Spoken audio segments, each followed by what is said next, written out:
Hey, if this is the first time you've joined my live stream, I'm Matt and welcome to Matt's Vietnam Life. I'm here in Saigon. I've been living and working here since 2010. So what's that? 15 years. Now I hope you can hear me okay. I don't know if it's stupidly, I've chosen a rooftop to go live today, and behind me we've got some music happening, and just a few moments ago before I went live, there was a worker down there that started up. It's only 4:30 on a Sunday, and someone's started their angle grinder, and they're doing some work down there, and of course all the noise flies right up to us. So hopefully it's not too noisy for you. I don't have a mic on me. I'm just using the mic here. I'll just say a few Cheerios to the people who have turned up. Hey Derek, how you going? Daz, how you going, Daz? Vu, Xin Chao, thanks for joining me. Yeah, I thought I'd do it on the rooftop here. I'm in District 7. There's a bar on top of an office block here, and it's got almost 360 degree views. It's pretty awesome. And to the right of me, so in that direction, is District 1. I'm in District 7, but you can sort of see District 7 behind me here, some of the buildings there. Sorry, District 4 as well. District 4. I'll point it out later on anyway. I'll do a little bit of a walk around on the deck here. Hey Rabbit, how are you? Good to see you again. Thanks for joining me. Good to see you on an afternoon in Saigon. This is my first one in the afternoon, and I thought I'd give it a go to see who logged on from near and far. There were a few people who were requesting that I did one later in the afternoon. Some people in Europe who were keen to join the live, so hopefully they'll join a little bit later on. Okay, Vu, I'm so excited to come in 2 weeks. Yeah, it's 2 weeks, is it? Only 2 weeks, that's amazing. And I think we're gonna go and have something to eat together, right? At your favorite, what was it? What is that place? Bun Ryu or something like that? Daz, flying into Ho Chi Minh City tomorrow. Okay, then off to Kanta. Hope to catch up with you the following week if you're free. Yes, I'm around, so hit me up. I think the best way to hit me up, Daz, is perhaps via Instagram. I think you have my Instagram, so send me a DM or something like that. Give me a couple of days in advance. I've actually got a friend coming in from Bangkok on Thursday, so I might be a little bit busy over the weekend, next weekend, and a couple of days into that, but I'm pretty sure we'll be able to catch up. Just give me a couple of days notice. I fly in on the 30th. Awesome. Okay, you must be excited, and you must have you got all your gear ready yet? Have you packed your bags? Have you got my lollies? I think you're going to bring me some licorice or something like that, right? Licorice all sorts. So I'm looking forward to those as well. Daz, I'm in Bangkok at the moment. We'll give you a few days notice. Awesome. Thank you for that. How's Bangkok? Let me know. You've probably had a few days at the bars and a few drinks by now, probably. So look after yourself. BBs, yes, good to see you. How you going? Glad you can join. BBs is one of the guys who requested that I do one a little bit later in the day. I think you're coming from Scotland, right? And of course, my family name is a strong Scottish name, and my brother-in-law is Scottish as well. So there you go. Vu, I am getting your lollies this week. Good man. Thank you very much. I'm looking forward to those. Although I've been on a little bit of a diet. I'm trying to cut down what I eat. Yeah, but I've sort of blown that out of the water this week. There was someone from Australia who was in town, so we went and had a couple of drinks at a well-known cocktail bar in Saigon. And I think I had half a dozen drinks, and that was about it for me, especially the next day. I had to go in. I'm in the process of renewing my license. My Australian license expires in April. So I'm getting all the paperwork ready to renew that and then renew my Vietnamese license as well. So hopefully that's not too much of a dick around for me. Last time I renewed my Australian license online, but because my photo is 10 years old now, they wanted me to update the photo, and so I have to do it by mail, which is a bit of a problem, a bit of a pain. But hopefully by the middle to end of next month, all my licensing will be sorted. And then hopefully in May, one of my plans is to ride to, I haven't actually decided yet. I've got a friend in Nha Trang. Sometimes he joins the live session, and maybe I'll go to Nha Trang on the motorbike via Dalat. I'd like to do that. I might take a few days to do that. Let's see. I haven't really decided yet. The other option is to go south before the rainy season comes into the Mekong, and I'm pretty keen to get to Sóc Trăng, which for the Vietnamese guys in the chat, you'll know that they have a very strong Khmer or Khmer, I think the pronunciation is, history down there, and they've got some really beautiful temples, and I think one of the biggest Buddhas that I want to see in Vietnam as well. So yeah, I'm looking forward to that. Oh, I just got my drink. So because I'm driving today, no, it's a perfect day for a beer actually. Rooftop beers in Saigon, but I'm having a tea because I'm driving. No more drink driving these days. You can't even have one, officially, you can't even have one drink and then drive. The law is 00. Okay, yeah, I'm not getting the chat through my camera, so I'm just going to borrow Mel's. She's off to the side here, and I'm just going to down occasionally and look at the comments that you guys are making. Daz, oh, he's talking to Vu. Have seen them for sale at the markets. Vu, what's the weather like there now? Well, today was 32 degrees. The forecast said that we were going to have some rain, which was a little bit unusual. I mean, what are we, middle of March? So it's a little bit early to be talking rain, but the weather has been unusual the past 12 months. We had a fairly late rainy season last year. And of course in Australia, in Brisbane, I lived in Brisbane for about 10 years or so, and they had a cyclone there just last week or the week before, which is super unusual. I lived there for nearly 10 years and never experienced a cyclone. Okay, cool. Okay, I think that's pretty cool. I'm up to date, I think.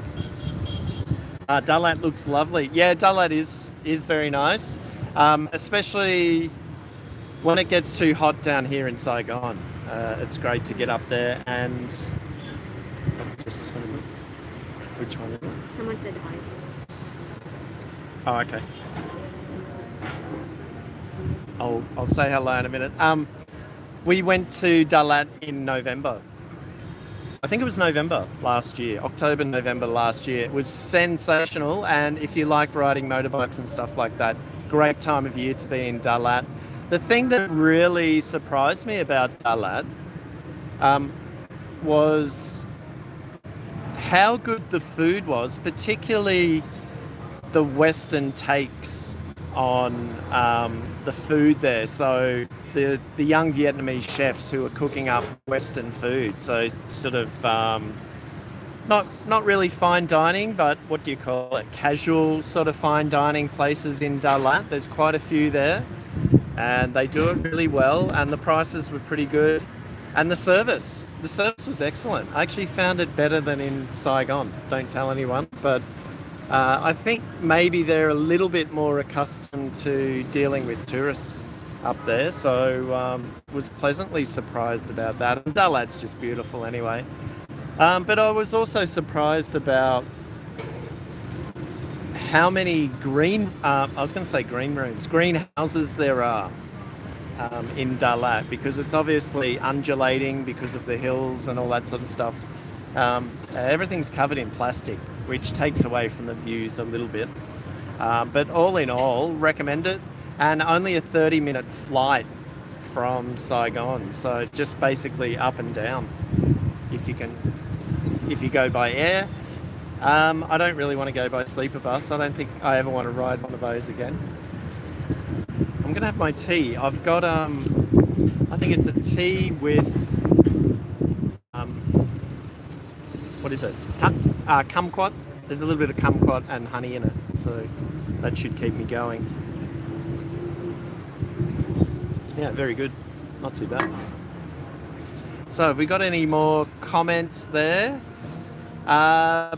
BBs, how's the weather in Scotland? Let me know. Probably a little bit chilly, is it, at the moment? All right, so today, oh, no, is it? Hi, Min. Sorry about the pronunciation. You've got a long name there. Min Luan Jun Na. Thanks for joining me. Hope you stick around.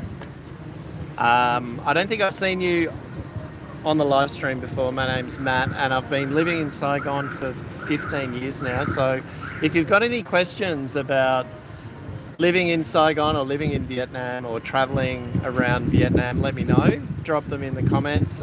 If you're watching this after the live, you can do that as well. I usually get notified when a new comment comes onto it. So yeah, feel free to do it at any time when something comes up.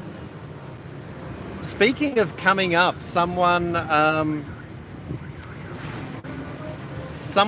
left a message, commented on my note about the live stream a few days ago. The Real Boca Studios, and from what I gather, he's from America, and he said he can't join the live stream. He'll be in bed because he was going to be up watching the Formula One in Australia, so he'll be blissfully asleep at the moment. But he had a lot of really good questions about Vietnam, and particularly as it relates to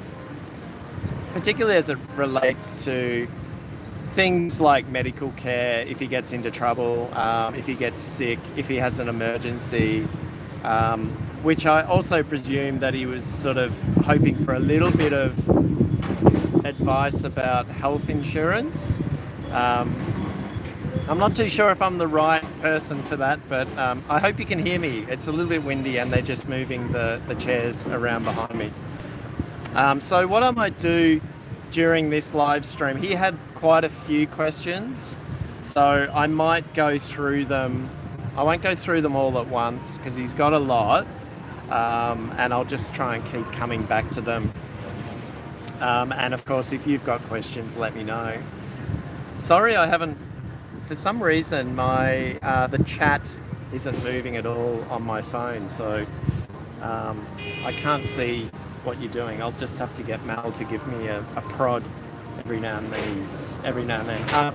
These knees shite. The weather is shite as usual. It's a lovely, not so balmy 6 degrees. Oh my God. I don't know how you do it. When you come to Vietnam, you'll probably melt. Yeah, we're starting to get really hot here. So anyway, I'm going to go to, is it okay if I hold on to that knob? Like that. I don't want to drop this thing because we're 8 floors up today, and there's a railing here, and if the wind blows up, everything will go over, possibly including me. Okay, so one of his questions was, and if you know the answer to some of these questions, feel free to answer them or to add your little bit to it as well. I don't know everything. I don't know everything at all. I'm far away from it. The first one we're going to hit on now is, he said, I noticed that many of the local Vietnamese prefer to keep their own alcohol recipes in their house. And he sort of referred to it as a kind of a sake, the Japanese sake. I think what he meant was in Vietnamese, the word for wine or rice wine is rượu gạo. Gạo is like rice. It's another word for rice, and rượu is wine. So essentially, he's asking about rice wine, and I've got a feeling that he's obviously coming over here, I think, for the first time, and a little bit worried about the drinking culture in Vietnam. I think he's heard a lot about the nhậu culture here, where people go out and they nhậu together, which is kind of like come together, drink, and eat and talk shite, as BB's mentioned that word, shite. Yeah, so basically it's a big piss up, and I think he's a little bit concerned about that. And his question was, is it safe to drink? Now, you need to keep in mind that there are probably a couple of varieties of rượu gạo, and one is obviously the licensed one that gets distilled, and that you can purchase that in shops and stuff like that. But there's obviously a moonshine version, and I think he's a little bit worried about that one, especially given the moonshine issues, or the ethanol poisonings that have happened both in one in Hoi An, actually, about 3 or 4 months ago, just before Christmas. A couple tragically died in Hoi An from drinking alcohol that was made from ethanol. And of course the young backpackers in Laos. I can't remember. It was in the town in Laos where you float down the river. I can't remember the name of it. But yeah, tragically they passed away. 2 young ladies from Melbourne, but there were other people as well in this really bad batch of alcoholic drinks in cocktails made with ethanol. So he's a little bit nervous about that, and rightly so. I mean, even drinking, maybe the Vietnamese guys in the chat, they might like to comment on it, but rice wine is fairly potent, and as a general rule, as a rule of thumb, I try to keep away from it at all costs, which can be tricky because when you get invited out to drink in Vietnam with people, and often it's either with family members, or it's with friends, or it's with people who you want to build relationships with, it's a little bit tricky to say no to them, especially when you're new in the country, and you are mindful of not upsetting people. So he's a little bit worried about that. He also asks, is it common that Vietnamese people will keep their own distilled rice wine in their houses? And I'll check in a second. Hang on.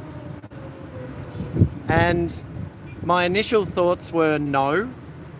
Quite often when I've been around to Vietnamese homes, I haven't really seen that. So I double checked. I checked with a close Vietnamese friend of mine. I asked him that, and he said it's very rare, and it might be more common in the provinces when particularly when you're down in the Mekong and places like that. And I have had experiences of getting caught up drinking rice wine. Actually, rice wine and banana wine. You got to look out for that one as well. There's a banana version, which is something you probably should keep away from. And it was served up in plastic. It was purchased in plastic bags, if you can imagine that. It was delivered to the house in plastic bags, and that really scared me. And I was pretty fresh in Vietnam at that stage too. So let me just check the chat for a sec.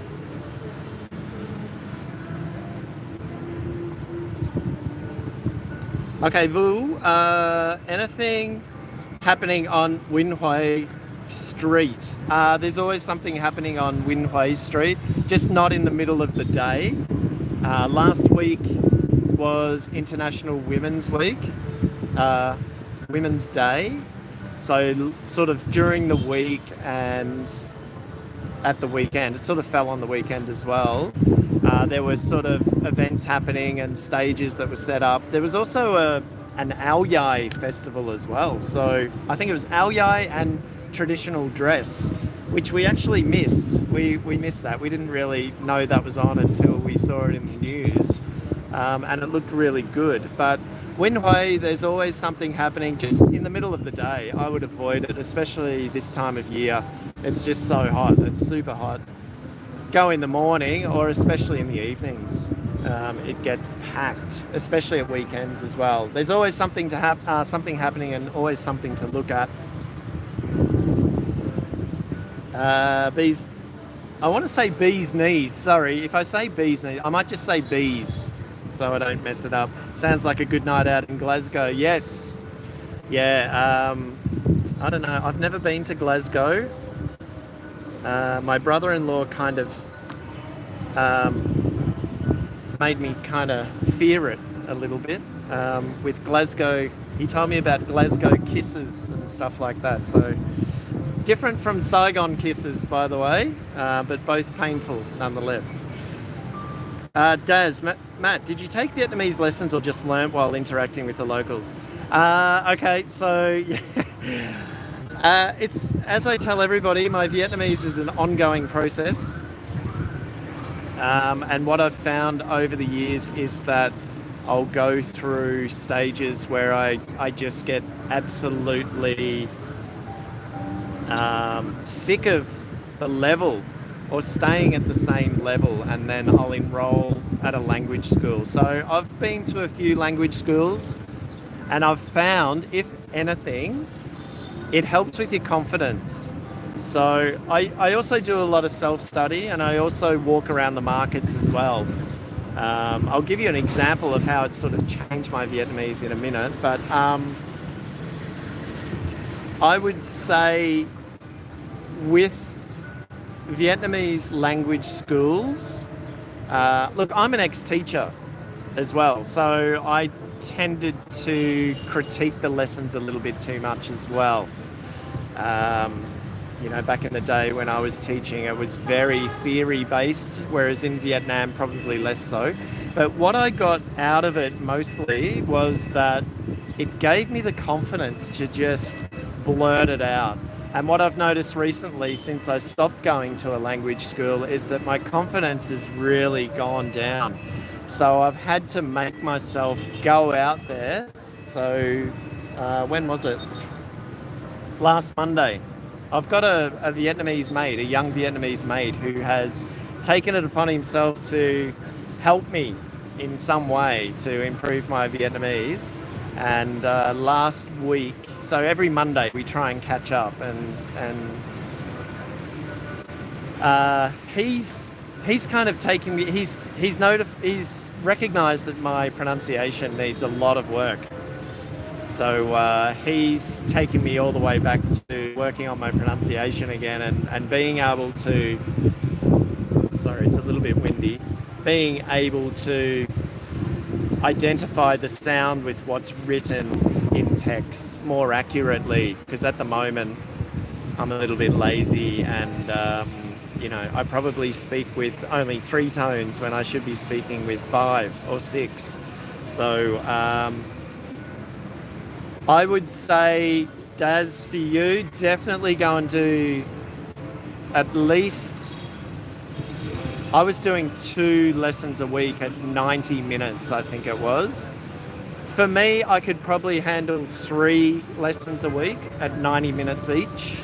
After that, I'd be cooked. It'd be just too much for me, The drilling of the pronunciation and stuff like that would just absolutely wear me out. And then make sure you go out to the markets and chat to people. In big cities, I don't know what it'll be like in Can Tho. It's a fairly big city down there in the Mekong, and there might be a lot of English speakers. I don't know what your situation will be. But with me, I tend to run into a lot of English speakers, and I get into the situation where I start speaking Vietnamese and they'll speak English back. I don't know if it's them identifying that my Vietnamese isn't good enough for them, or that they just want to practice English. And I think it's the second one most of the time, but also a fair bit of okay, it's easier to sort of mix it in certain situations. So I hope that answers your question, Daz. But what I was going to say about getting out there amongst the people, and one of the best places is the markets, for sure, the wet markets. And it's taken me a long time. It took me years to realize that a bit of a Saigon anomaly with the language, or a bit of a Saigon, what do you call it, a dialect or slang, is to change the pronunciation of V. So like, for example, Ting Viet, which is Vietnamese language, to Yet. So it's like Ting Yet. The V becomes a Y in Saigon. It may be in other regions as well, but if you go down in amongst all the markets and stuff like that in Saigon, they'll start talking to you and saying, you know, your ting yet is good. Where's your ya, as in va, wife? And when I first came across, when my ears picked it up for the first time, I just had no idea what was going on. So do your formal stuff in the language schools, and then hit the streets and alleyways and markets to build the confidence up, and also pick up those little anomalies with the area specific. I'm pretty certain Gunter has their own little dialect as well. There'll be words there that you'll pick up that I'll have, or pronunciations or whatever that I'll have no idea about. Mel, okay, thanks. Zan, oh, this is an interesting one. Zan Ha Mac. Hi, Matt. Hi. I don't know what to call you. I might call you Mac. Thanks for joining. I think it's the first time. Oh, Vu. That's a good question. That is a good question. Vu is asking if his name is you, as in love. It could be. There may be a rule for it, but I doubt you'd be wrong. Another one, Vu, and that you would know, is the herb that is eaten with hot vit lan. So balut, the unfertilized eggs. You know, the little, it's like a little leaf, and it's kind of lemony. It's almost like a lemony color. In Saigon, it's called rong rum. But in Saigon, sometimes they'll call it yo yum. So even the R becomes like a y. So there you go. I mean, I hope I haven't confused all you guys. Yeah, Vu, la rum. Yeah. That's it. Yeah, la is leaf, right? Yeah. I really like it. It's a really nice leaf. I don't eat those eggs very often though. The guys go around all the time, so I don't. It's not really something that I would be, when I'm walking around and I hear them selling it, that I would call them over and say, hey, let's have one. Usually with drinking, right? Okay, let me go back to. I might go back to the questions that were sent to me during the week. Sun's starting to go down now, and after I finish this first question, I'll do a little, I don't know, it's nearly 360 degrees, and we can see District 1, we can see Landmark 81, we can see District 2, we can see District 4, District 7 behind me, just there, Nyabe, which is over there, into the Mekong. Where are we up to? Bear with me for a moment. I'm just trying to juggle devices. So going back, as I mentioned earlier, I had a few questions during the week in lieu of this live stream. And the first one was about locals keeping rice wine, their own rice wine recipes in their houses. And I double checked with a good friend of mine, and he said it's a little bit unusual for people to do that.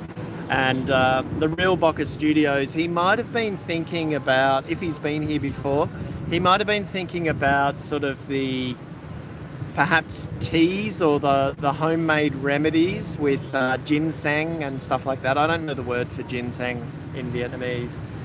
Sort of the root kind of thing. So it's sort of more sort of Chinese herbal medicine sort of stuff. So maybe he was referring to that, and maybe on a previous visit he walked past some houses and saw these, because they're often in a big jar. So, and they kind of look like whiskey or something like that. So maybe he saw those and freaked out a little bit. But as I mentioned earlier, it's probably more common in rural areas. If it's a little bit more isolated and harder to get your hands on certain alcohol. Although, if you're a beer drinker, you can obviously buy beer anywhere. It's a little bit like Coca-Cola around the world. Doesn't matter where you are. Oh, I can swap. Is it this one here? Oh, yeah.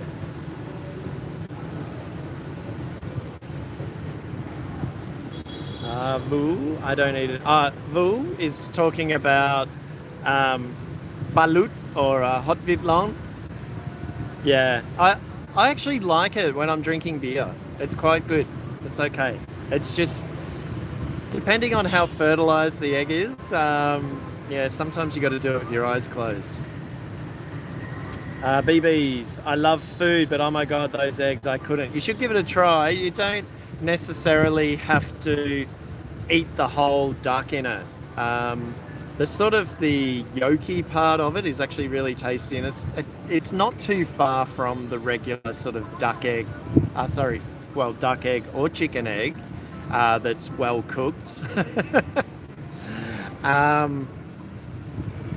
Probably just a little bit more saltier. I think you can, and you can also add salt and chili and pepper to it as well. So it gives that a little bit of flavour and a little bit of the yo-yum that you can mix with it.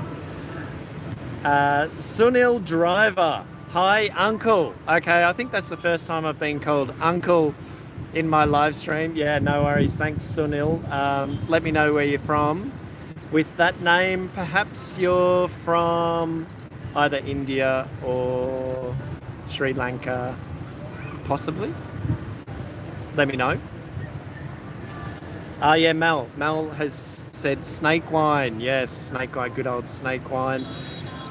Those sorts of places in Saigon are a little bit fewer and far between these days. There used to be quite a few places where you could go, like a Wang Yang that you would go to, and every now and then you would see a group of guys get a snake brought out, and it would be basically killed in front of you, and then the heart cut out, and then the heart dropped into the rice wine beating. I can't say I'm a fan.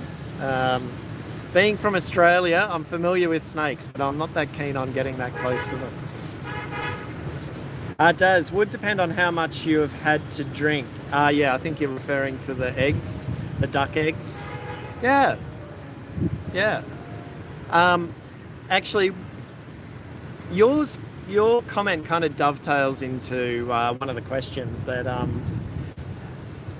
the real Bocker, he asked me during the week about. I'll get to it in a moment, but it's about sort of. He's worried about offending people when he comes to Vietnam, and I think I mentioned something about when you go out to drink and eat with people, that sometimes you feel like when you don't want to eat something or you don't want to drink something, so in this case perhaps the fertilized duck eggs and the rice wine, that you feel like you might be offending someone. But you've always got the foreigner card, you can always pull that one out, which I do regularly these days. It can be a little bit unnerving to tell local guys who are sort of alpha local guys that you're not going to drink it. It's very unmanly. But these days it's like, I don't care.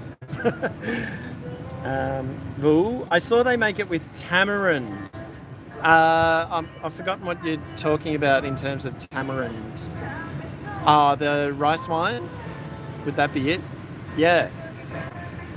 Okay, that would be fairly nice, actually. as you may or may not know, there are a lot of cocktail bars that have opened up in Saigon recently, and probably our main local ingredient in Saigon is tamarind. I believe the French planted tamarind trees when they were here because they're shallow rooted, but they also give a lot of shade. And the Vietnamese, being the Vietnamese and being the ingenious people that they are, they started coming up with ways of using the tamarind pods and the what do you call it, tamarind seeds and the gluggy whatever's in it, whatever you call it, the fruit, I guess you would call it. And what we're seeing now in cocktail bars around Saigon are adaptations of classic cocktails with tamarind. I find it maybe a bit too sweet, a bit too tangy for me. But yeah, you could probably say that that's a bit of a Saigon flavour. Bees, no amount of drink would... okay, Bees and Daz are talking to each other. Okay, that's cool. Okay, cheers. Thanks, Mark. So yeah, I just want to finish off the last question for Boca. Not the last question, the last part of the first question. He gave me some really good ones, and I actually sat down today to have a think about it, and I kind of blew out my word count. I started noting down a lot of things. I was going to really ad-lib, but I thought I better have a think about it because he brought up some really good points.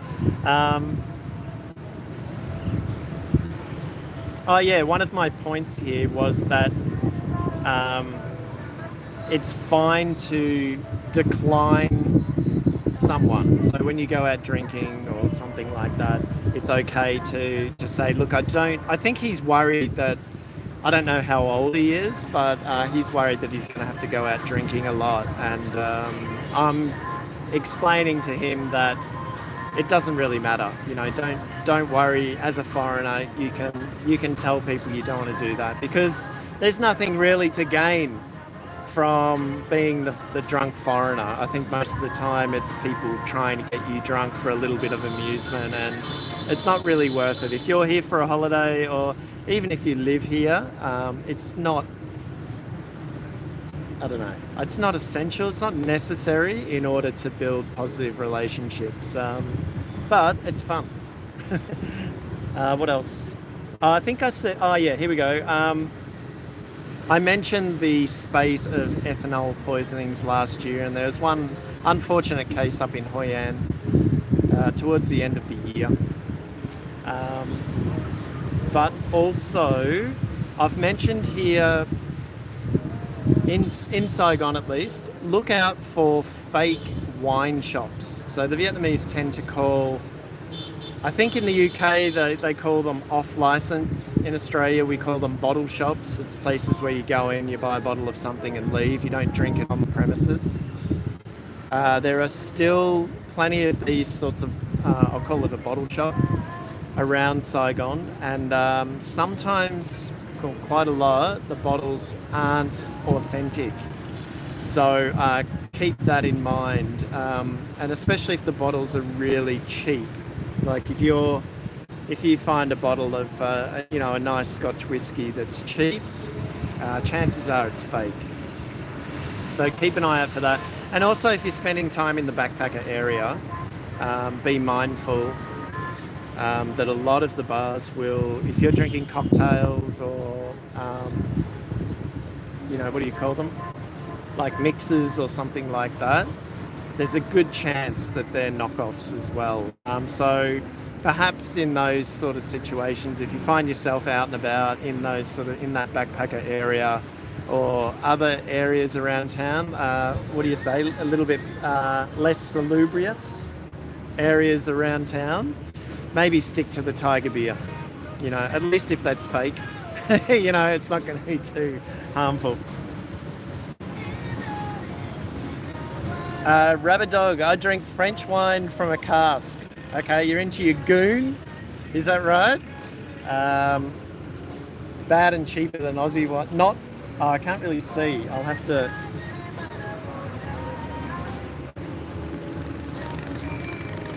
Rabbit. I drink French wine from a cask, not so bad and cheaper than Aussie wine. Okay. There you go. Rabbit. Scotch is cheaper here than Oz. Too much tax. Yeah. Yep. Yeah, you can get some really good bargains on good quality booze. Places like, actually, I've found Fung Ha, okay, on Hamney Street. For the guys who live here, you'll know about that place. It's where we tend to get our sort of things that are a little bit difficult to find in things from home that we can't find in supermarkets, and a bit cheaper than Anam Gourmet. Okay. All right, so if it's okay with you guys, I'll go through some more. Actually, before the sun goes down, let me give you a little bit of a view of the place, and then I'll go through some more of the questions that the Real Bocker Studios sent in during the week. And I guess that goes for all of you guys. If you're a regular, feel free to send some questions. Usually Wednesday, I'll set up a notification that I'm going to do a live stream, so you can drop your questions in there, and then it'll give me a little bit of time to think about it. All right, let me take you for a quick little walk. Hopefully the Wi-Fi won't drop out. I won't go too far. I'll just do a little bit of a walk around. Actually, I don't need to walk for the first part. Okay, so this is my view at the moment, and let me see if I can zoom in a little bit for you. Oh, sorry, I did. Sorry, I don't want to screw with your eyes.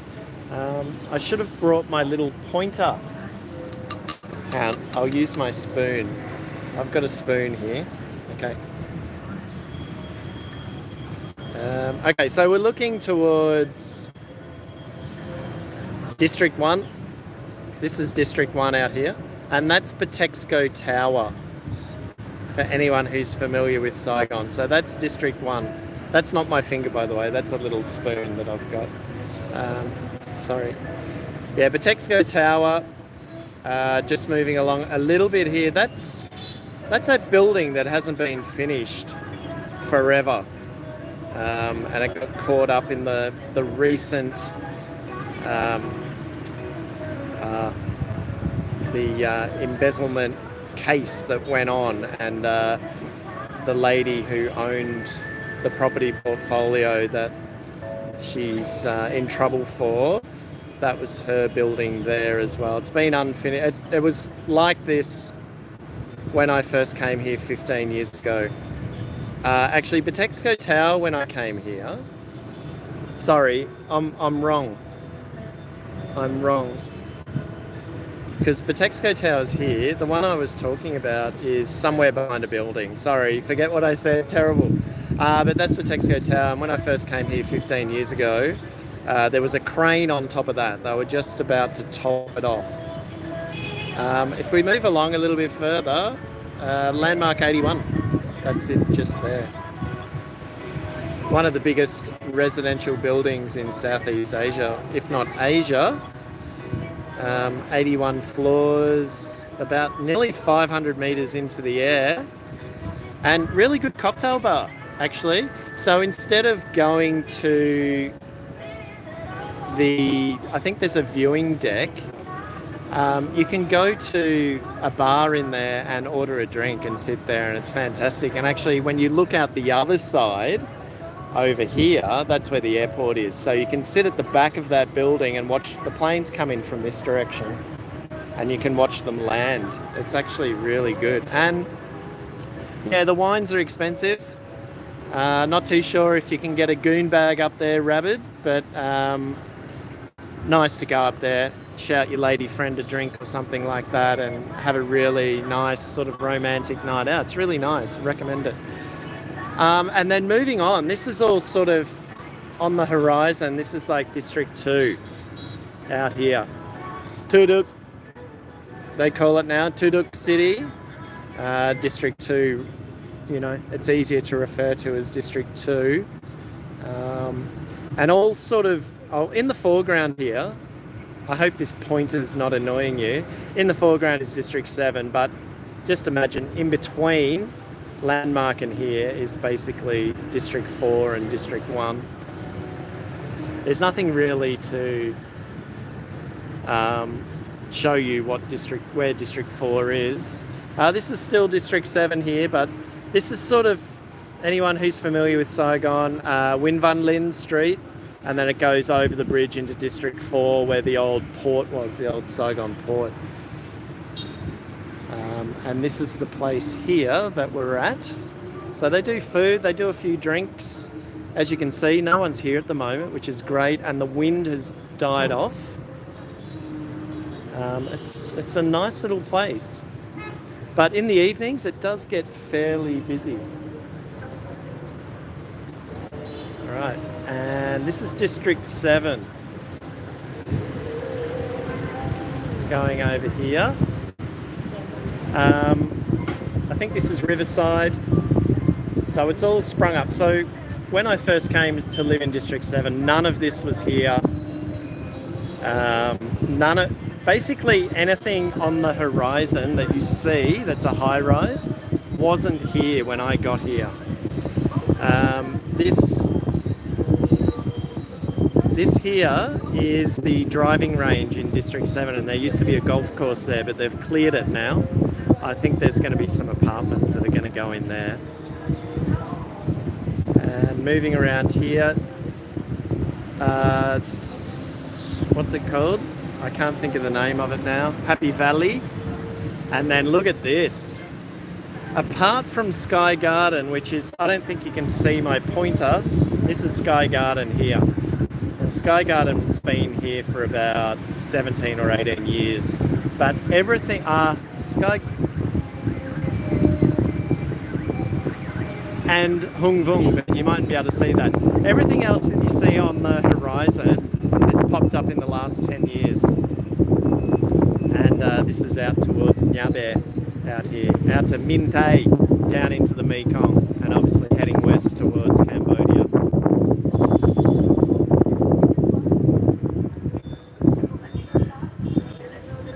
Sorry if it's a bit wobbly.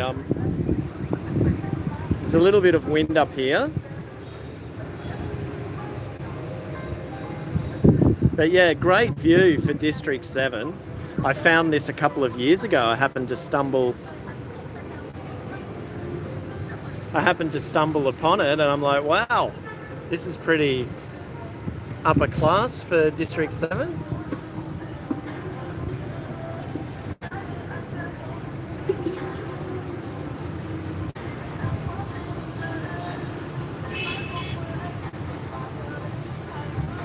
Let me just get on the seat again.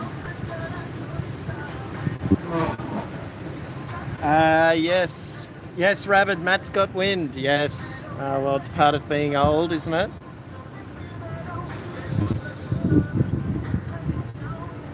Okay. I'll just have a look at the chat here. Daz, have been looking at a Viettel mobile. What would you recommend? I believe Viettel's okay. Actually, I think Rabbit, a few weeks ago in the chat, you mentioned something about SIM cards. I use Mobifone and I never have a problem with it. Really good coverage, really cheap, although there are many, many plans that you can be put on. So make sure you go to one of the, say if it's Mobifone, go to the shop and ask to see all the different plans and stuff like that. Like last month, I don't know what plan I'm on, but last month, I used a lot of 4G. I was walking around using 4G. I did a little bit for live streaming, and my bill came to 40 with they threw in some kind of discount for me. I don't know why. I still don't know why. I got some kind of special offer, 49,000 for the month. 49,000 dong. So what's that? $2? About $2 for my mobile on my phone last month on Mobifone, and its coverage is really good as well. I can't remember what we've got at home, but our internet at home is really, it does what we want, and it's cheap as well. So, but yeah, Viettel and Mobifone, I believe, are the better two, and they're the more established ones, and I think they're the government-owned one. Well, I think all of them are, but I have no complaints with Mobifone. I've had them ever since I've been here. Matt's got a super view. Yeah, bees. Yeah, super view. It's amazing. And we've got it all to ourselves at the moment, which is really good. Not sure what the drinks are like though. Although this one's all right. This tea's all right. I can't believe I'm drinking a tea on a live stream. Sorry about that.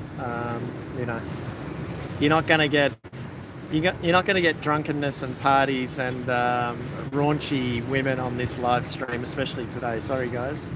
Rabbit, Viettel is good, but be aware not to buy from street vendors. Yeah, really good point. Yep. Go to the shops. Yeah, go to the dealers. Yep, for that. Rabbit, long-term stayers need to be registered by passport. That's right too. Yeah, that's a really good point. Thanks, Rabbit. You're coming up with some crackers that I keep forgetting. And I think that was a fairly new thing, Rabbit, wasn't it? I remember a year or 2 years ago, maybe 18 months ago, that we had to go into our offices and provide all our details and stuff like that. I'm not too sure what short-termers have to do. I don't know what the deal is with them. I guess they give their passport details and stuff like that as well. I don't really know. Hopefully the wind isn't playing up too much for you guys. Sorry about that. It's just picked up again.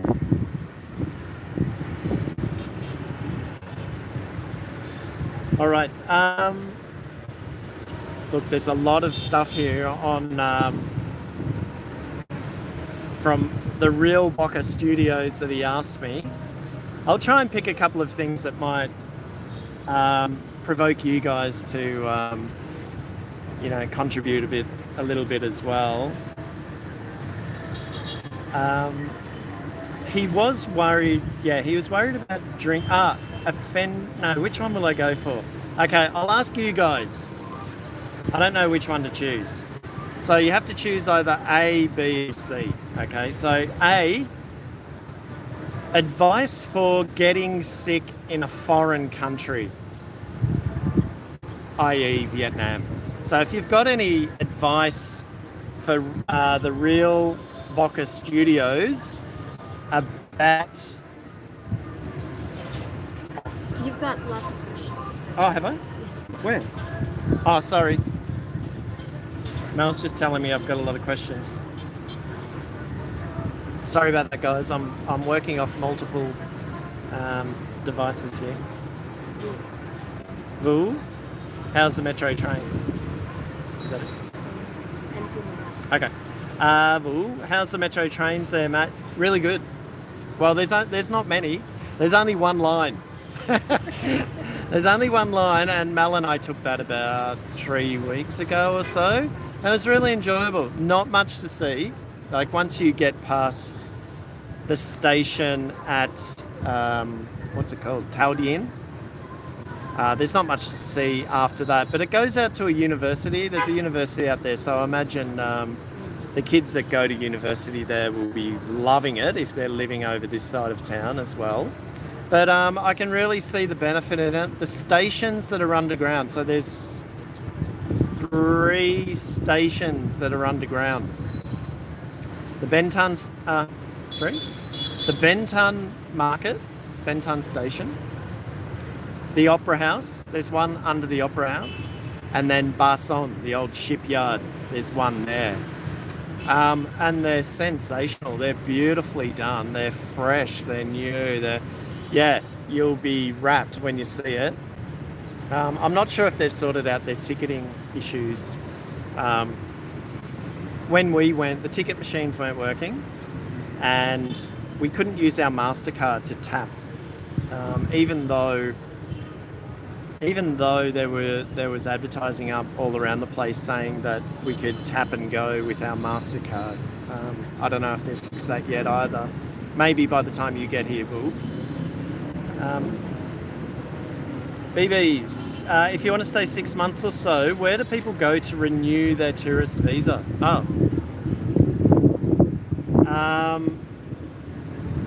So how long is your visa anyway? Are you Scottish? I guess if you're in Scotland, you're Scottish. You've got a UK passport, I'm assuming. How long is it? How long is your visa? I don't even know. I was talking about it in my latest video the other day. I didn't really talk about how long, but which countries have visa exemption. And I remember seeing the UK, but I can't remember how long. 45 days, yes, Scottish. Okay. People go over to Mock Bay. So if you're going by land, the closest crossing that people are doing that is Mock Bay from Saigon. Not that far away. It's, I don't know, it's less than a day trip. Might take you all day, depending on who's going across and what hold-ups there are, but it's sort of Tay Ninh area, sort of north, well, it's basically west, but more northwest of Saigon. So people are going there, or flying out, I guess. That would be the other thing. But there are a lot of land borders. It just depends on where you are, I guess. There is a list. So these, you probably haven't accessed, because you have an exemption, you probably haven't accessed the official e-visa websites. And I was looking on it the other day, and there's a list of land, sea. I'm not sure if you can do it by sea. Double check that. Land and air, obviously. I think it's just land and air. I'm not sure you can. I'm not sure.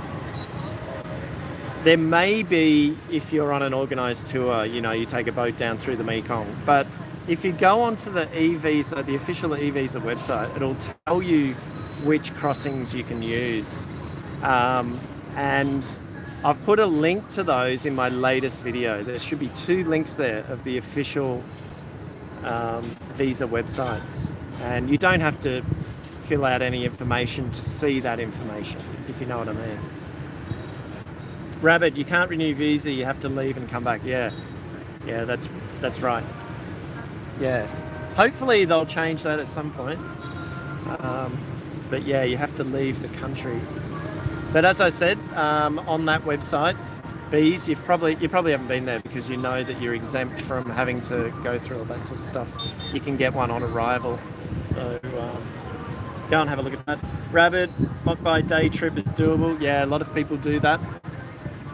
Yep.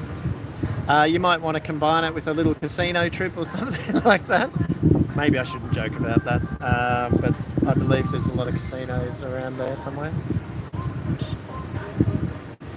You might want to be careful. Okay, no worries, Bees. Keep the questions coming, they're really good. Now, I might go back. I'll go back to what I was talking about before. I want to get you to just choose one, because we won't have time to go through all of this, and it might get a bit boring for you guys to just listen to me rabbit on about it.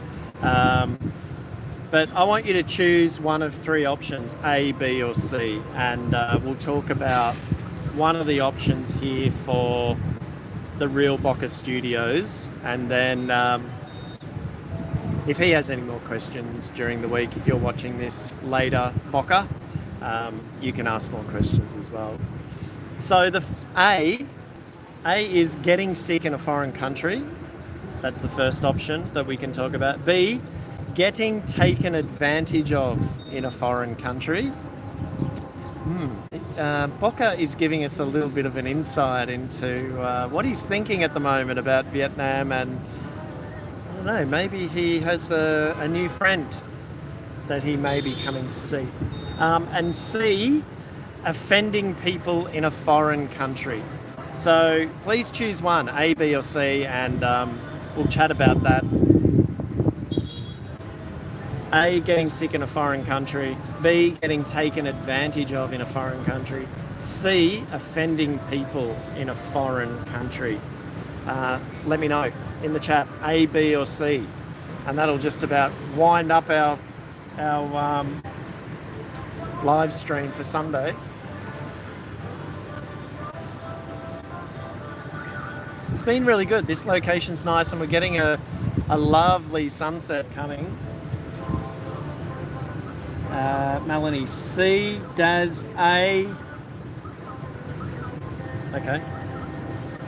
Well, Mel, you don't count in this. We might have to go with A for Daz. Rabbit Dog, all travellers should check the Vietnam official website for accurate information relevant to the traveller's home country. Yes. Yep. Definitely. I think there are only 25 countries that are visa exempt, and then the other day there were 12 countries that have had their visa exemption extended until 2028. So lucky them.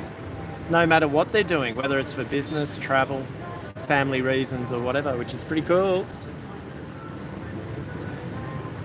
Does. Sorry, Mel. Okay. So A, right?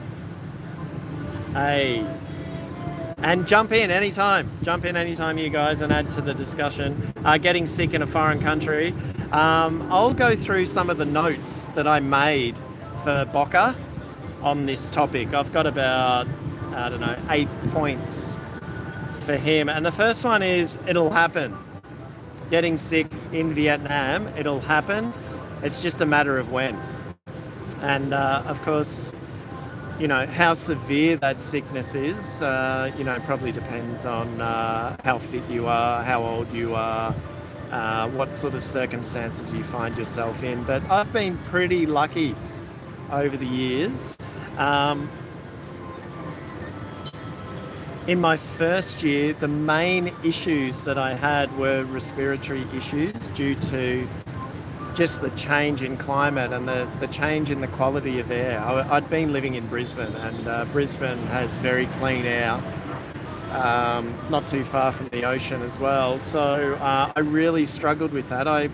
For the first year, I sat on the back of motorbikes. I didn't have a motorbike in my first year, for most of it anyway, because information about converting my Australian license was pretty scant at that point. There wasn't much information about it, and I didn't want to ride around without a license. So I sat on the back of motorbikes a lot, and my journey to work involved, I lived in District 5 at that time, and I was working in District 7, so it was about a 20 to 25 minute bike ride, 30-minute bike ride every morning and afternoon, through wet markets, through shitty air everywhere, and every month I came down with some kind of respiratory issue, whether it was coughing, sneezing, sore throat, stuff like that. The other one was tummy bugs as well. That was quite common in the first year. I seem to have sort of got over that a little bit, but in my notes here, I've said that probably twice a year I'll get the shites, so to speak. And for no particular reason. I don't really know why, but I'll put it down to, generally speaking, poor hygiene with food handling, and also utensils as well. You can never be sure how well they get washed, and sometimes washed on the ground as well. So yeah, it's bound to happen. Do we have any comments? Let me just check the comments.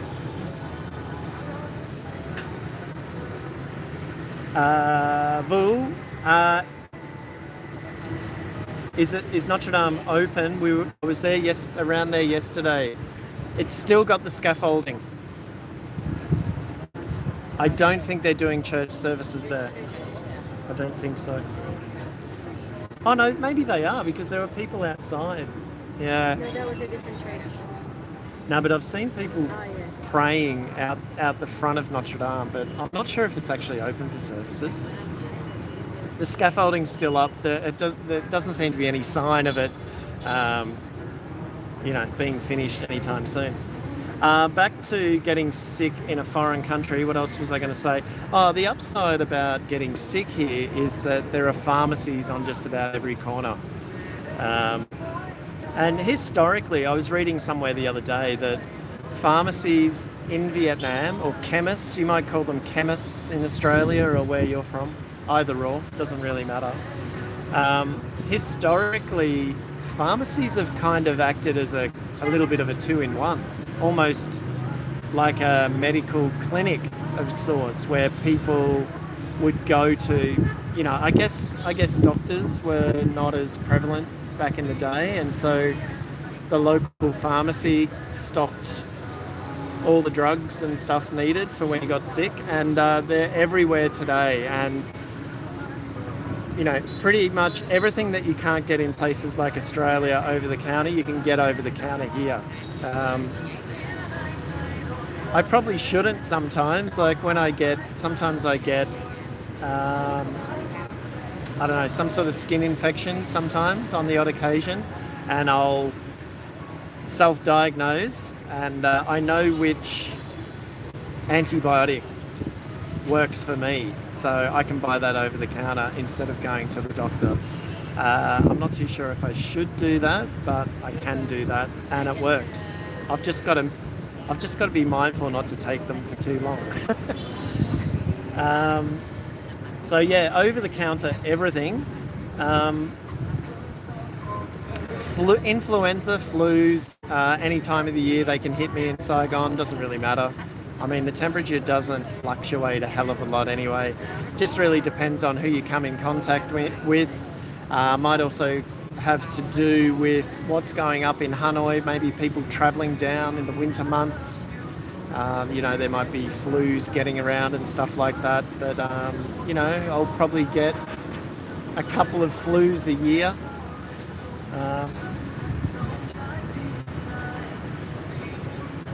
I can remember I've made a note here, the first month that I was here in Saigon, first month or so, I used to play a lot of tennis at that time, and I went home to have a shower, took my shirt off, and I was covered from neck to my waist in like a measles-like rash all over.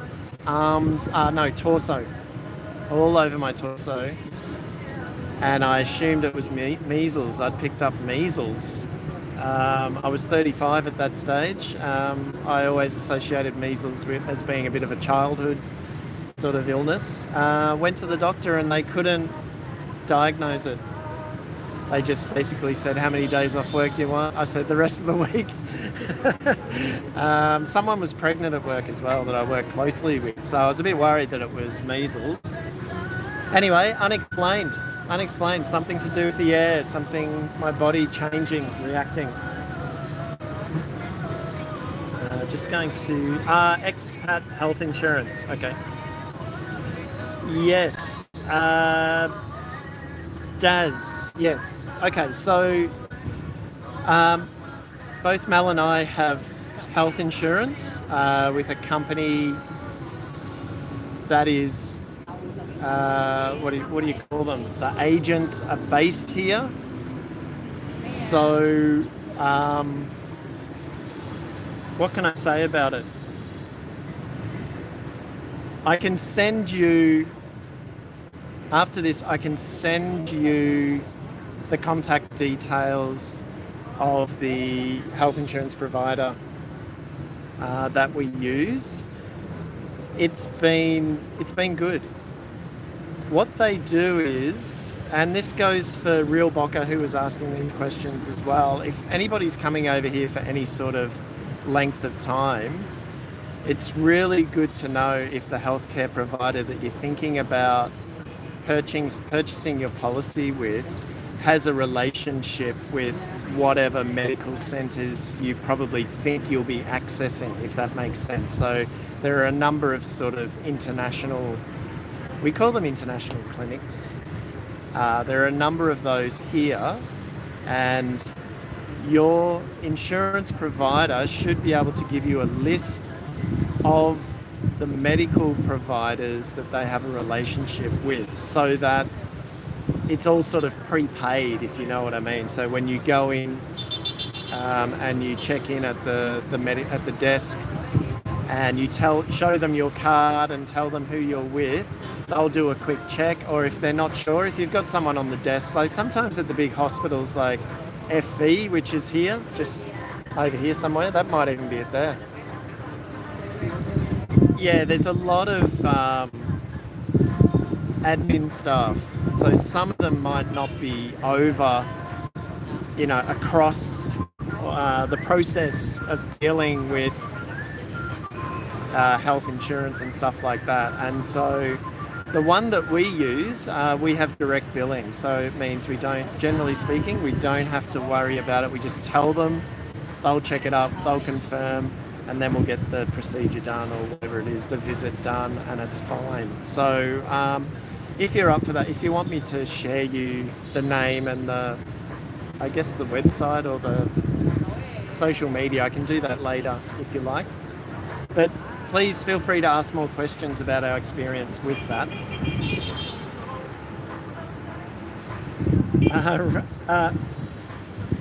Oh, okay. Here's someone who. Where am I? Okay, Vu. I'll see you soon. Yeah, no worries. Thanks for coming. Thanks for joining the chat. Rabbit, and you can get any drugs you need as long as you know exactly what you need and dosage. Yeah, that's good too. Yep. Yeah, I'm up to here, I think. Alapic. I hope I'm not saying a swear word here. Alapico. I'm going to call you Alapico. Aloha, mate. You must be from Hawaii by the sounds of that. Aloha. Actually, last night was it last night? There's actually an Hawaiian. Is it actually Hawaiian? Yeah. There's a Hawaiian restaurant and bar in Saigon. Can you believe that? We actually went to the opening of it a couple of years ago, and I wanted to go and eat banseo and jaya nearby at banseo 46A. It's down sort of the alleyway near Tundin Church, the Pink Church. If you're on Instagram, you'll know the Pink Church. And just on the corner, opposite the Gom Cafe, there's a Hawaiian restaurant and bar. So we went there and had a couple of drinks. It's really nice, actually. Yeah.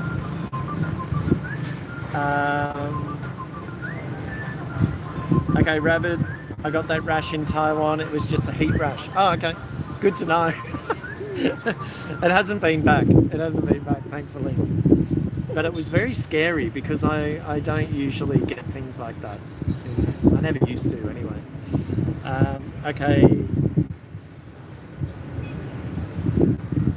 Okay, Alapico, you're using language this old guy doesn't really know.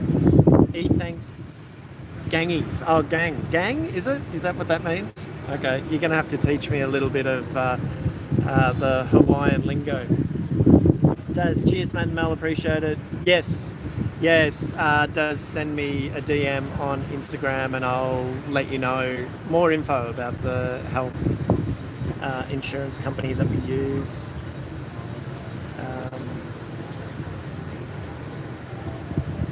Just some guys chatting to each other. I'm just going through it. We should all meet up. Yeah, we can do that anytime if there's a bunch of us in town at the same time. You guys organise it. I can give advice on location. Actually, here's a really lovely location. It's beautiful at the moment. The sun's just about to go down. Bee's knees. Question for Mel. You can only pick one dish. What would your fave be? Okay, Mel. Fave Vietnamese dish. She's shaking her head. She's like, she's a good eater, no doubt about that. I have to think about it. She needs to think about it. Anything pork, being Filipino, anything pork. Fur gas. She likes fur gas. Chicken fur. So that might be hers, but we'll get back to you on that one as well. I just want to show you the sunset before we wrap this baby up.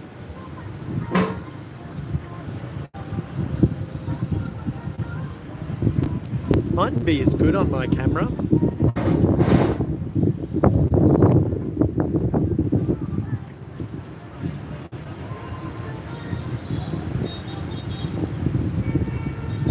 Yeah, it doesn't look as good on my camera. Sorry about that, on my phone, but it's pretty awesome.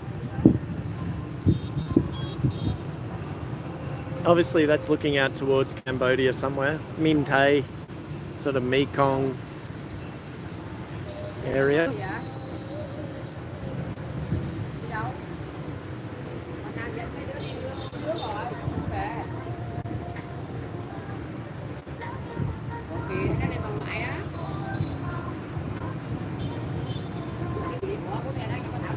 We might have to stay on until the lights come on in District 1.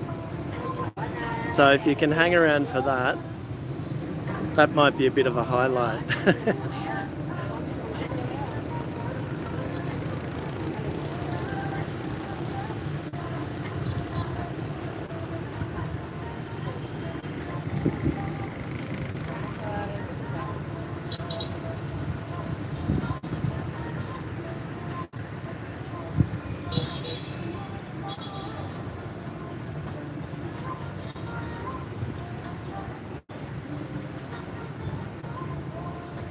Oh, Mel. Okay, Mel said gum tam.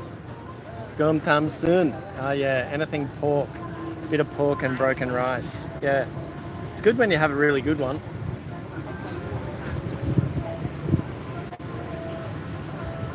Not so good when you don't have a very good one, but I guess that goes for everything. Bees, too many dishes to choose. Yeah, there's a lot. Actually, bees, if you come over this way, the Philippines is only 2 hours away, and the Philippines has a bit of a reputation as a bit of a how should I say this? Bit of a culinary backwater, unfortunately, which is couldn't be further from the truth. Filipino food is sensational if it's cooked properly and all the rest of it. It's not mall food. I absolutely love it.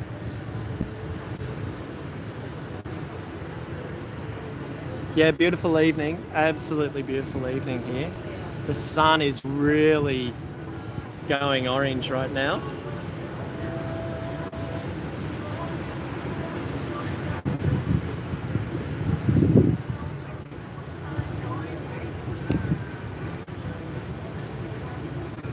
Not sure what time it is. It's nearly 6, so we might wrap this up at 6. It's in 12 minutes time, so you might be able to get to see a little bit of the city light up.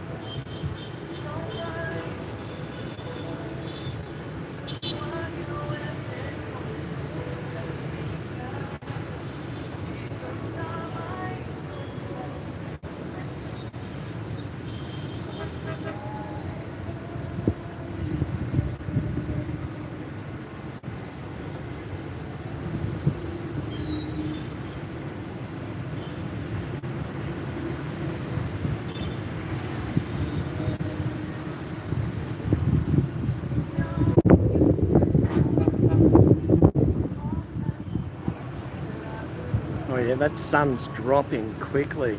Look at that.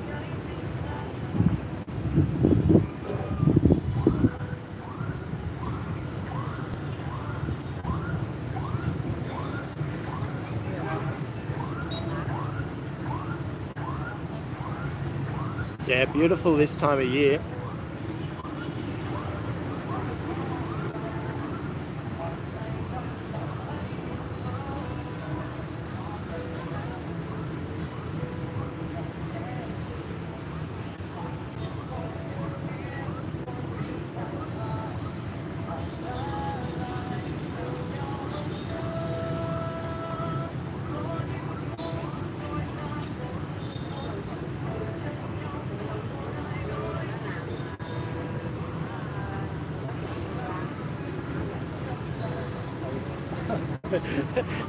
Rabbit, you're all over it. Sunset at 6:04.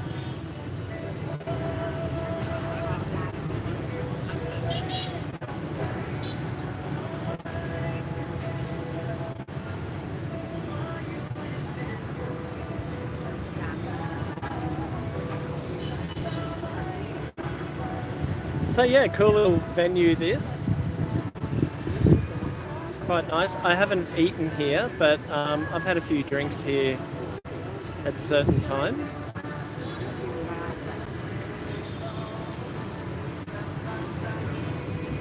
A few guests have just turned up over here. Probably wouldn't be bad for a little meet-up place, actually.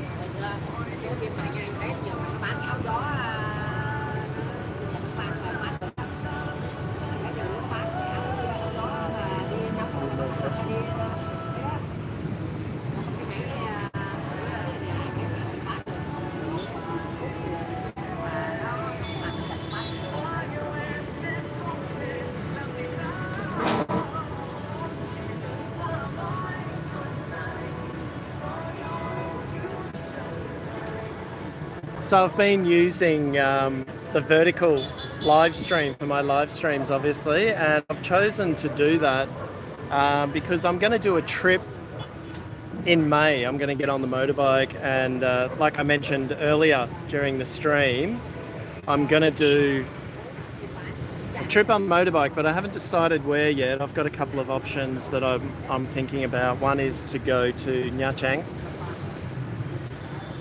I've got a friend who lives there, and I haven't been there for a long time. I had my 40th birthday in Nha Trang. That was a good trip. That was quite a while ago, though. And the plan is to go via Dalat as well, do a little bit of sort of hill riding and stuff like that. So that's one option. The other option is to go to Sopjang down in the Mekong. So I haven't really decided yet.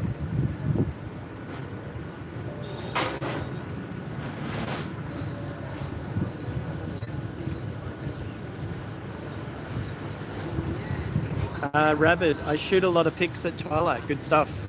So you're a bit of a photography buff. That's good. Vu's going to Da Nang. Okay, cool. 2nd of April. That'll be nice. When's the... Oh no, it's not the holidays yet. End of April is the public holidays.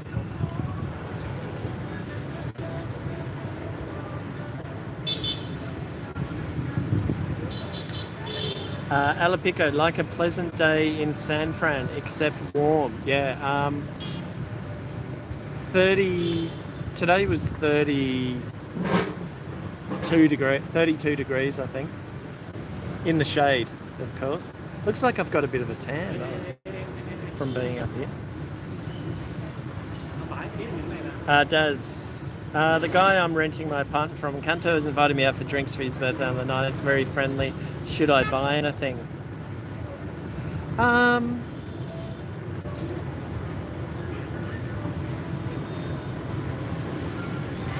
Should you buy it? How old is he?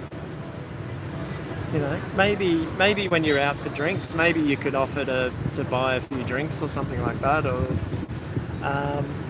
yeah, you could buy him a present. I don't know what you'd buy him though. Probably a bottle of something. Maybe bring him a nice bottle of whiskey or something from Bangkok. Oh, Dad. Oh, sorry. Brisbane, about 50. Okay.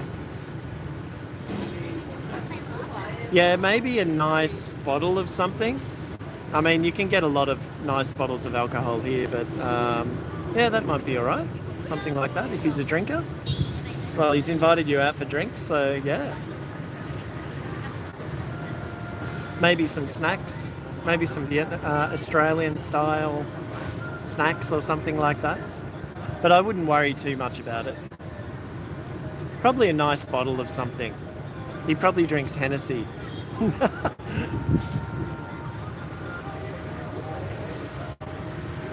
We still haven't got the lights on the city yet.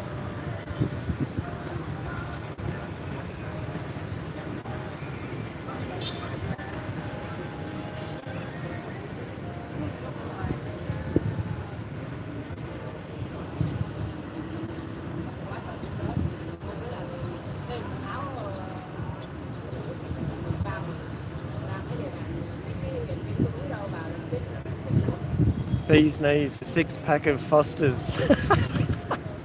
Actually, that'd be pretty good. That'd be quite rare. Tim Tams, yeah, Tim Tam. You can get Tim Tams here though, but not the variety. Not the variety that people bring over, like the double. What is it? The double chocolate or the double caramel or whatever, which are crazy good. Yeah, some nice. Did I just lose you guys? Sorry. Yeah, maybe some Aussie beer that's a little bit unusual, some sort of craft beer perhaps, boutique beer, or Foster's.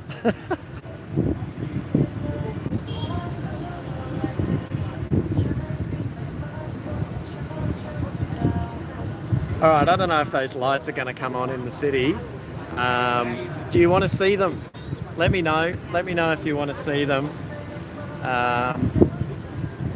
It might be nice. It might be nice to see the lights come on. You might. We should be able to see Landmark 81. Their lights are pretty impressive.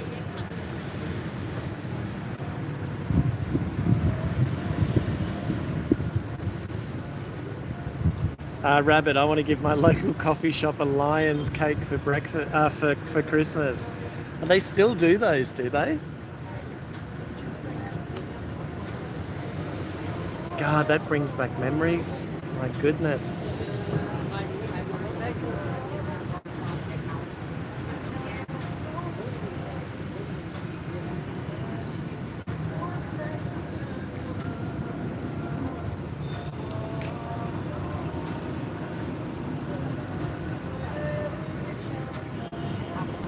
See if I can get a good shot.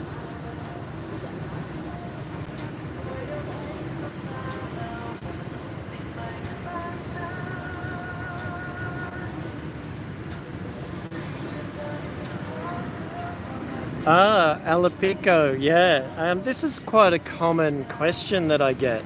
Can you be sociable if you don't do alcohol? And bees, no.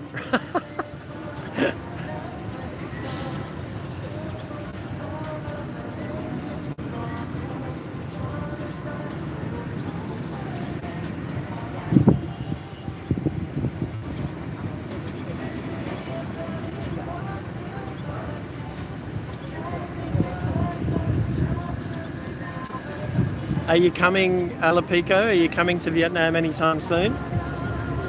Thanks, Sam.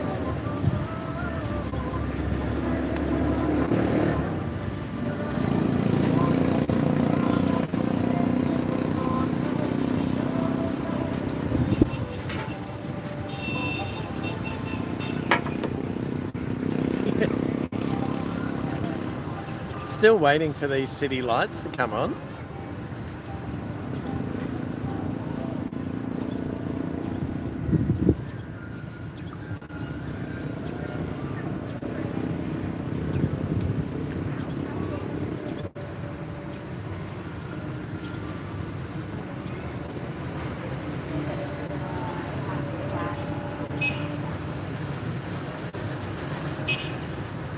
The sun's gone.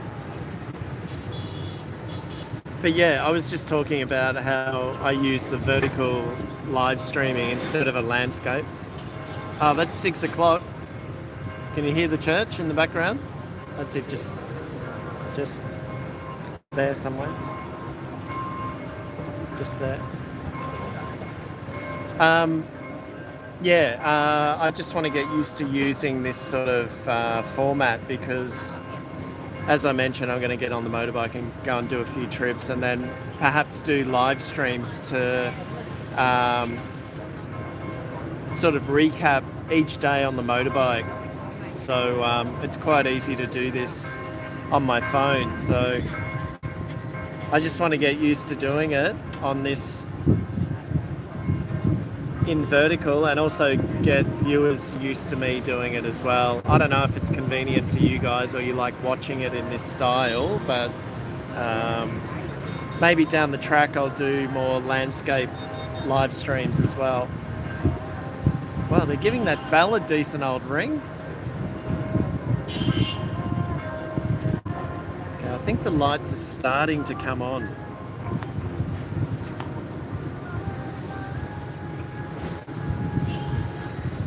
Okay, Alapico, early April. Okay, cool. Da Nang, okay, good. Rabbit, the sky won't get dark until after sundown. Then you will see the half dark by 15 minutes. Huh. The twilight. Yep. Bees, this is my favourite time of night, Matt. It's so lovely and chill. Yeah, it's beautiful up here. We've got a few guests that have come up now. Some people behind me, which is cool.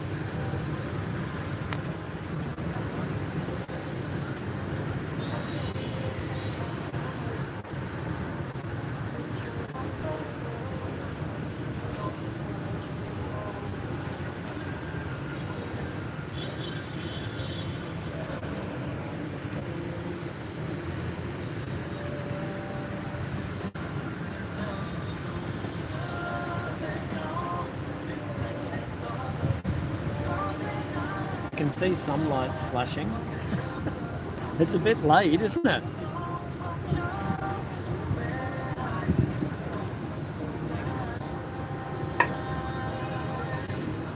Okay, bees.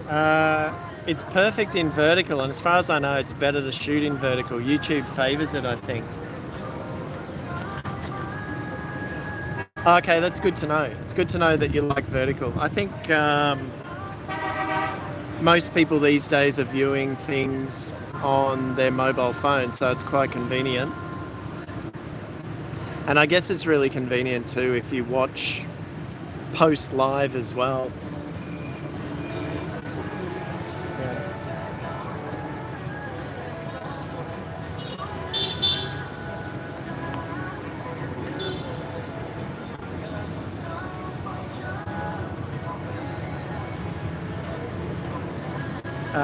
Bees.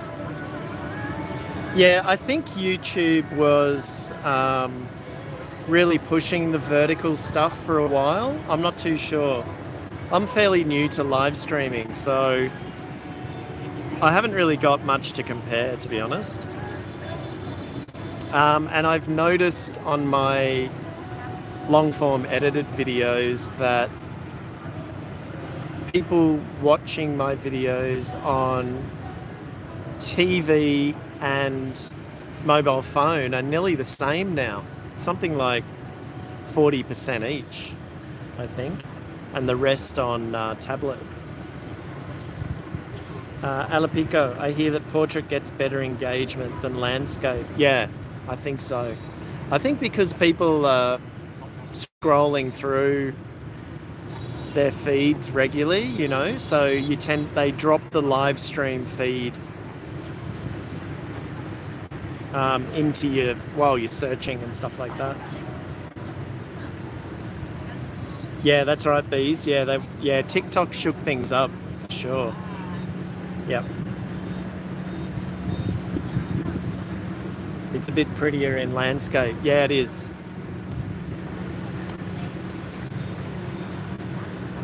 Okay, we're starting to get some lights. Yeah, there's some lights coming on just here. There we go, just there. And where's Landmark's here, so we should be able to see Landmark light up pretty soon.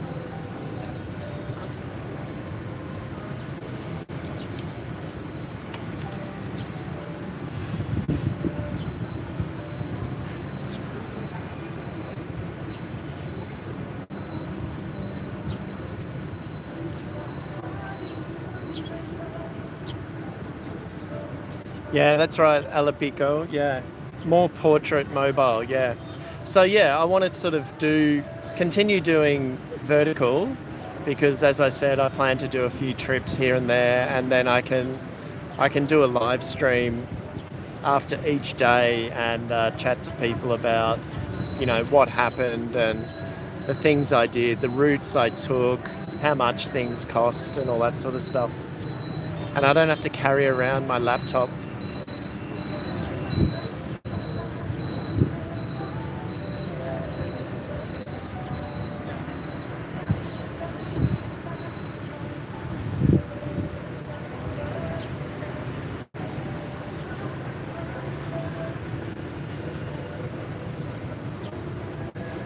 It's a slow twilight, isn't it? Or a long twilight.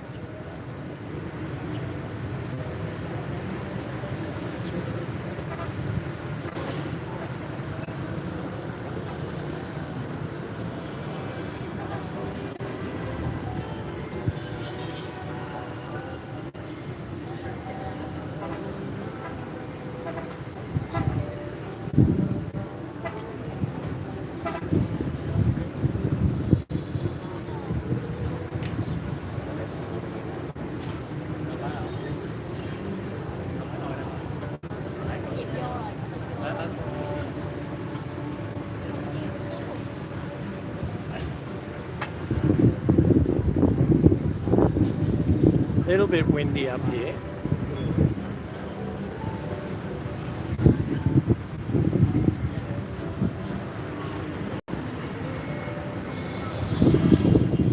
When are those city lights going to come on?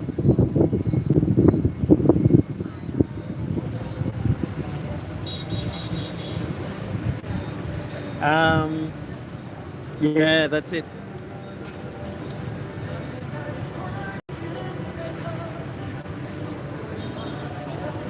Bees. I really like live streams, Matt. It can create a little community. Yeah, that's right. That's why I want to do it. And as you say here too, there's no editing as well. Yeah.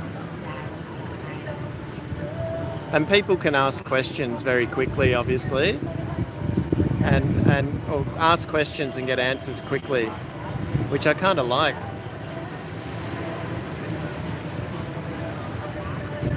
Alapico, if you could just stop the exposure down a bit.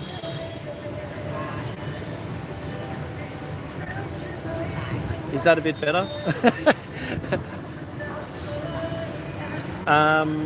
Okay, Mark. Hi, Mark. How are you? What district are you in? I'm in District 7.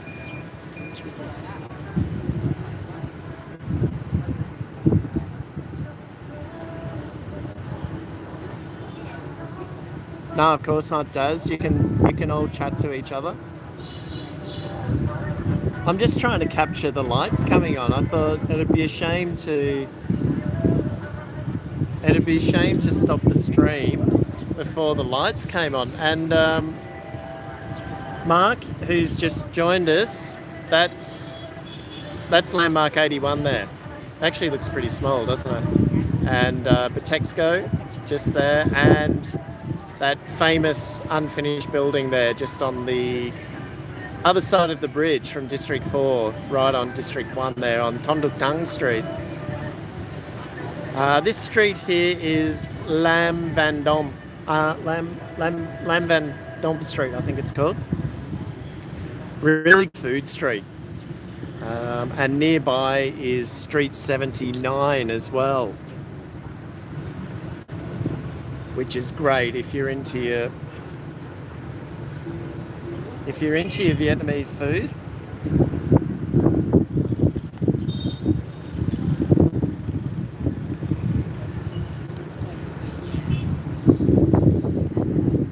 Hi Mark, good to see you in the live stream. I think it's the first time, so thanks for joining.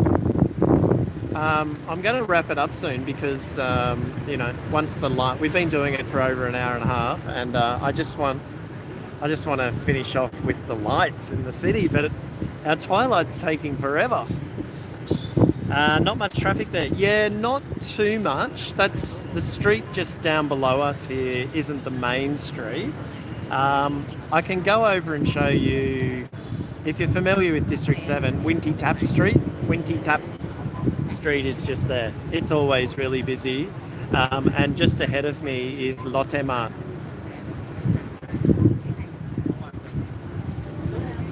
Alapico, I wonder if I can live stream from my surfboard. Now you're really rubbing it in, Alapico.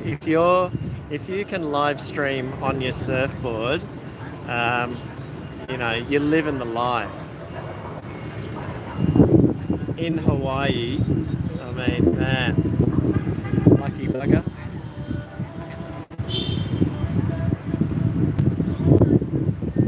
Rabbit, next stream from top of Batexco.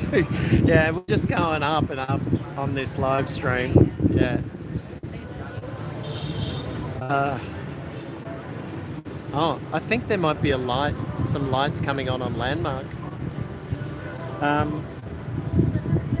The other Mike. Hey, Mike. New rooftop cafe. I think it's been here a couple of years. And actually, Alapico, it's called Olla. It just occurred to me that this place is called Olla as well. Maybe that's why I said Olla before. But it's a couple of years old, I think. I've been here a few times over the years. Sometimes when I do a walk around the neighbourhood, I'll pop in here. But it's not open till 4 o'clock. And of course, we got here at just before 4:30 today, and I think I got burnt, even though I've got sunscreen on. I'm looking a bit red, looking a bit pink, unless it's the sun. I don't know. Yeah, I know, Mike. I just got your message. The other Mike, yeah. It's been here, Palumbo. It's been here a couple of years, around about. I don't know if you saw the view, but we're just waiting for the lights to come on. Here, I'll show you. Hang on a sec.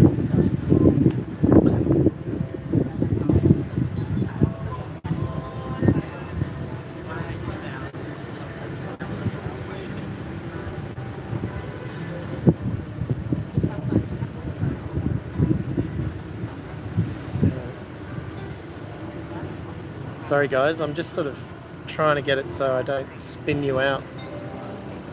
Why is it so dark? They haven't turned the lights on. Maybe there's a bit of a power strike or something. It's Sunday. No office. Oh, Sunday, no office workers.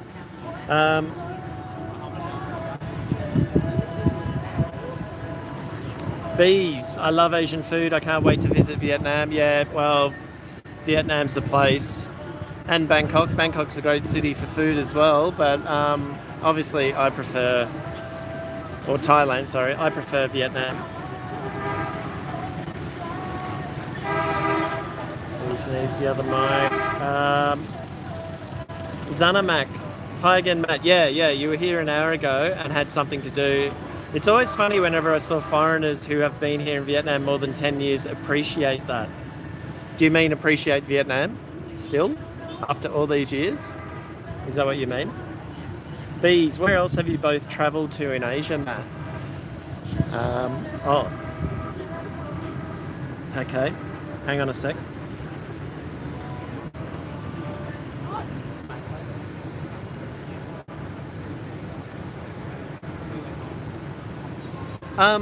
Yeah, I've travelled to a lot of places. I lived in Japan for 3 years in the late 90s.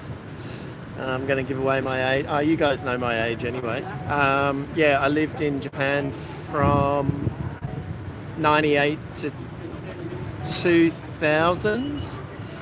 And then I went back there in 2022. I lived there for a year.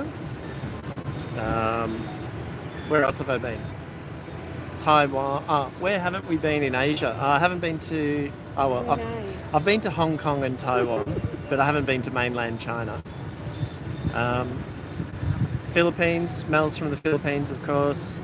Laos, Cambodia, Thailand, Myanmar. We went to Myanmar a few years ago when there was sort of a cease in all the sort of hostilities and stuff that were going on there. We went to Yangon. Yangon was where we went. We spent a weekend in Yangon, and it was sensational. Absolutely loved it. Old sort of British colonial style city. So there's still a lot of those types of buildings left. Large Indian, what do you call it? People of Indian heritage there, big Indian community. So a lot of great food. Lots of great food in Myanmar. Really enjoyed it. Loved it. It's a shame what's going on there. Okay, let me just check. Mike, if you're still on, this is what I'm using. So that's what I'm looking at when I look down. So bees, I hope that answered your question. Bali. I've been to Bali too. I've been twice. Yeah. The other mic, looking great. Are you talking about me or the city? Bees, yeah. Sky's got, actually, it's going a bit orange over this other side. Let me put it over there. Hopefully you can hear me still okay.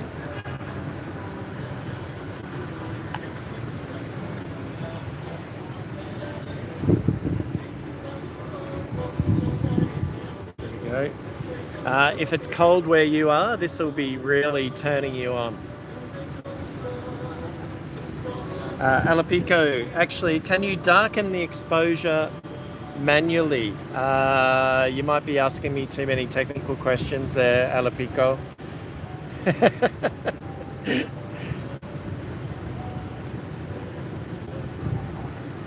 I actually don't have a very good phone. It's an old Samsung that I'm using, so its quality isn't too great. Daz, Matt, agree with you 100%. Love Vietnam compared to Thailand, but Thailand is lovely too. Yeah. Got a lot of great memories of traveling to Thailand. I've been quite a bit. And the first time I went to Thailand was about 1999. And that's where I ate my first frog. And stayed on Koh Phangan, which is near Koh Samui. But I believe those islands, I haven't been back, and I believe those islands are really heavily developed now. But back then, Koh Phangan was like you got off the ferry, and the only way to get transported across the island was to jump into the back of utility trucks with your backpack. Zan Ha Mak. No, appreciate foreigners who choose Vietnam to live. Oh, okay. Yeah, it's actually, once if you're sorted out with your visas and stuff like that, it's a great place to live. Cost of living is still fairly cheap as well. But, like I've said in some of my videos, that it's the people that keep me here, the food keeps me here, the culture's interesting. And I've still got so much more to learn and so many more places to travel to. So much more. And I want to improve my language. It's a real bugbear of mine that my Vietnamese still isn't as good as what I want it to be.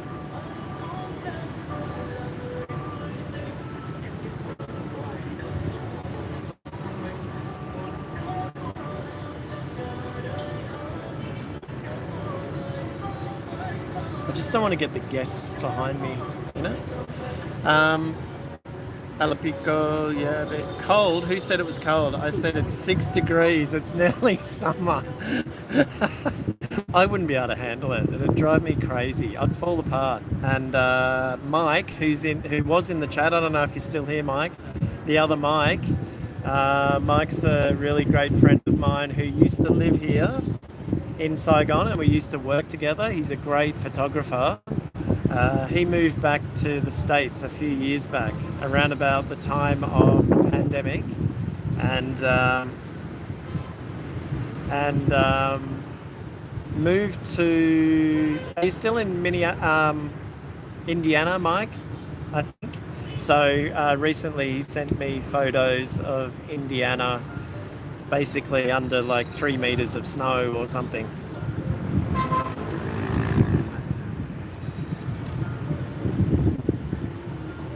Alapico, your old phone there is doing great. Okay, good. I'm glad that it's working okay. Let me just flick back to the sky again. The city's not that interesting for you to look at the moment. There we go. That's a bit nicer. A bit more tropical, isn't it? Alapico, I really got to get on my Vietnamese. Yeah, I think it's a lifetime pursuit. Learning this language. Please, I'm falling apart, Matt.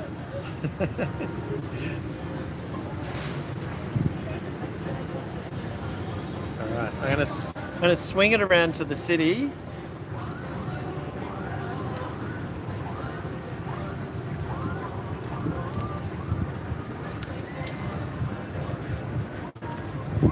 And let you get a glimpse of the city lights. It's a dark city, isn't it? you a glimpse of the city before we log off for the evening.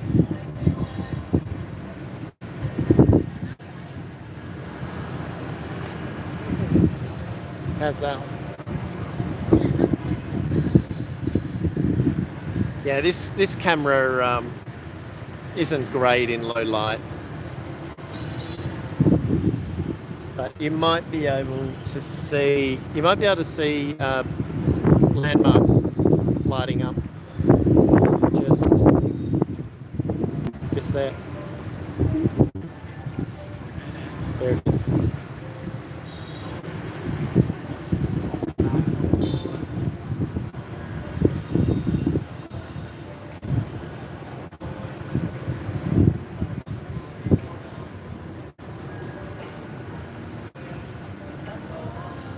I think this direction is better.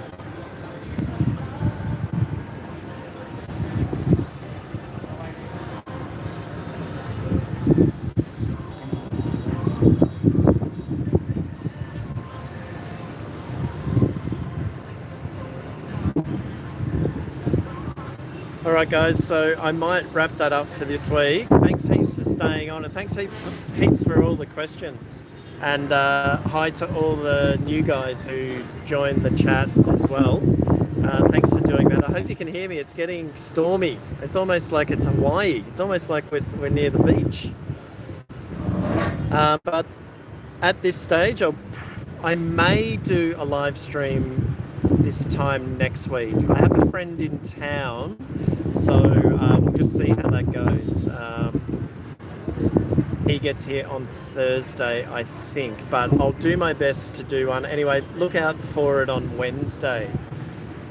I'll notify you guys in the notes section on my channel, so I don't know how you get notified about that, but it'll be there. I'll let you know what time and stuff like that. But at this point, I'd say I'll do it. And also leave some questions in the comments as well, so I can have a little bit of a think over it. All right, well, I'll leave you with the sunset tonight. Thanks again for joining me, and especially the guys way over there in the UK. Good stuff. Thanks for joining. I hope you enjoyed it.